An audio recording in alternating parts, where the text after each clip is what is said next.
آدمی اور آپ کی طرح بات کرنا چاہتا ہوں. میرے جانے کے بعد یہ حضرات پتہ نہیں کیا کہیں گے کہ کس کو بلایا تھا، لیکن مجھے اس کی پرواہ نہیں ہے. حالانکہ اللہ والے لوگ ایسا نہیں کہیں گے.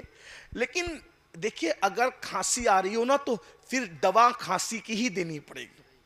اگر کوئی کہے کہ بھئی کھانسی کی دوا کیوں ہے، تو اگر کھانسی نہ ہوتی تو کھانسی کی دوا نہ دیتے.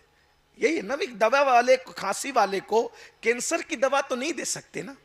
تو جیسی بیماری ویسا علاج.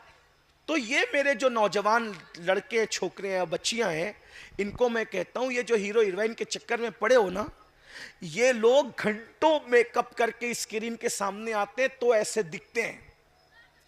ان کو کبھی نیند سے اٹھنے کے بعد دیکھ لو تو وہ تمہارا گیریج میں پچری کرنے والا اچھا نظر آئے. یہ کوئی میں ہنسانے کے لیے نہیں کہہ رہا، میری طبیعت میں نہیں ہے جلسوں میں ہنسانا، کیونکہ یہ ہنسانے کی اور یہ جوک کی محفل نہیں ہے. یہ تو رونے رلانے کی محفل، یہ تو اصلاح کی محفل، آخرت یاد دلانے کی محفل ہے. میں اپنی آپ سے بھی کہتا ہوں، آپ وہ چڑیل کو جو 4 گھنٹے میک اپ کر کے آئی ہے، ہزاروں روپے اس نے اپنے چہرے پر صرف کیے ہیں، اس سے آپ کمپیئر کرتے ہو کچن میں بیٹھ کر روٹی بنانے والی لڑکی کو؟ کہاں وہ اسکرین پر آ کر زنا کرنے والی زانیہ عورتیں جو اسکرین پر آ کر کے ناچتی ہے. میں کسی کا نام نہیں لے رہا ہوں. جو زنا کرواتی ہیں وہ آپ کو پتہ ہے سب.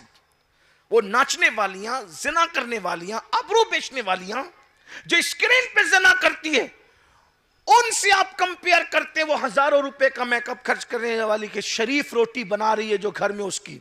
کبھی اس کو نیند سے اٹھتا ہوا دیکھ کر کے کھڑا کر، اور پھر جس کے ساتھ تو نکاح کرنا چاہتا ہے اس کو کھڑا کر. اس کی اس لانتی صورت سے زیادہ اس کی شرافت کا نور تجھے نظر آئے گا. آپ کیا کمپیئر کرتے ہیں؟ آپ میک اپ کو دل دے بیٹھے. اچھا چلیں اگر کوئی واقعی سفید چمڑی بھی ہو تو میں آپ کو ایک بات سناتا ہوں. حسن ہمیشہ نہیں رہتا، اور حسن جو ہے نا، حسن چمڑی کی سفیدی کا نام نہیں ہے. حسن کی تعریف آج مجھ سے آپ سن لیں. حسن کہتے ہیں عشق والا دل ہو، عشق رسول والا دل ہو، اور سنت رسول والا کردار ہو، یہ ہے حسن. چمڑیاں اہمیت نہیں. چمڑی میرے بھائیوں، اگر آپ سفید چمڑی کو خوبصورتی کا نام دیں گے تو حضرت بلال کے حسن کو کیا نام دیں گے آپ؟ سوچئے نا ذرا. تو صرف چہرے مت دیکھو، سیرت بھی دیکھو.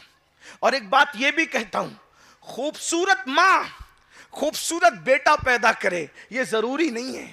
خوبصورت باپ خوبصورت بیٹا پیدا کرے یہ ضروری نہیں ہے. لیکن دیندار ماں باپ ہوں گے تو وہ دیندار اولاد کو جنم دیں گے. اسی لیے غوث پاک نے لنگڑی قبول کیا، لولی قبول کیا، اندھی قبول کیا، گونگی قبول کیا، لیکن صاحب کردار قبول کیا. اور پھر آپ جانتے تھے لنگڑی چل جائے گی، لولی چل جائے گی، اندھی چل جائے گی، گونگی چل جائے گی، کیونکہ لنگڑی ماں لنگڑا بیٹا پیدا کرے یہ ضروری نہیں ہے. کتنی بھی لنگڑی ہو، کیسی بھی لولی ہو، لیکن ہے تو نیک باپ کی بیٹی، چلو نکاح میں لے لو. حالانکہ وہ لنگڑی لولی نہ تھی، آپ بار بار کا قصہ سن چکے ہیں، لیکن تھی کتنی پاک دامن. کا لنگڑی اس لیے کہ گھر کے باہر کبھی قدم نہیں نکالا، لولی اس لیے کہ کبھی اس نے اپنے ہاتھ سے حرام کام نہیں کیا، گونگی اس لیے کہ کبھی نہ جھوٹ بولا نہ کبھی غیبت کی، اور بہری اس لیے کہ کبھی خدا کی نافرمانی کی بات اس کے کان میں نہیں پہنچی. تو پھر اس ماں سے پھر بیٹا جو پیدا ہوا وہ صرف ولی نہیں تھا بلکہ ولیوں کا سردار شیخ عبد القادر جیلانی تھا. تو یاد رکھیں جب مائیں نیک ہوتی ہے تو بچے بھی نیک ہوتے ہیں. ایک بات یہاں یاد آئی، نوجوان اپنی اصلاح کریں. سفید چمڑی، سفید چمڑی.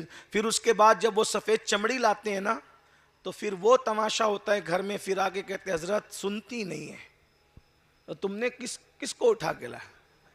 جب آپ ہنسنے کی بات نہیں ہے، لیکن اگر آپ ہنس لیں تو شادی کا موقع ہے، مجھے کوئی اعتراض بھی نہیں، لیکن یہ بات کنٹرول میں نہیں ہے، کیونکہ اس کو تو رات دن اپنے حسن پر نخرا ہے. خدا جب حسن دیتا ہے نزاکت آئی جاتی. سب خوبصورت لوگ ایسے نہیں ہوتے، ہمارے یہاں بھی کچھ خوبصورت لوگ ہیں، بڑے شریف ہیں، ہاں بس. لیکن شریف وہ ہیں خوبصورت لوگ جن کا رشتہ گنبد خضرا سے جڑا ہوا ہے. سن لیجئے، بات عرض کروں نا، آپ تھک تو نہیں گئے نا؟